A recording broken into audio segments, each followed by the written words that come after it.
öz biznesim var. Mənim Yox, bu mahnıya. dolanışıq problemim yoxdur. Ona görə biz getdiyimiz məclislərdən, toylardan falan Ciddi? pulu Asif müəllim yığır. Hətta deyərdim Asif müəllimin yoldaşı İlhamə xanım yığır. Ona təşəkkürümü bildirirəm. Pulumu yaxşı qoruyursunuz. Ona görə də bütün hesab kitab nə varsa o edir. Düzü biz o qədər belə deyək də etibar eləyirik ki, heç mən soruşmuram da hara nə qədər xərcləndi, neynədi. Çünki Asif müəllim çox güvənləsi bir insandır. İndi mənə məlumat gəldi ki, 8 dənə evi var Kəmalə xanımın. Doğrudurmu? Onun heç kimə bir fərqi yoxdur.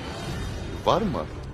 Mən maddiyyat cəhətdən danışmaq istəmirəm zaten. Amma tərəfini danışmaq istəmirsən. Niyə? Bu, əgər ifa eləyib qazanmışsınızsa...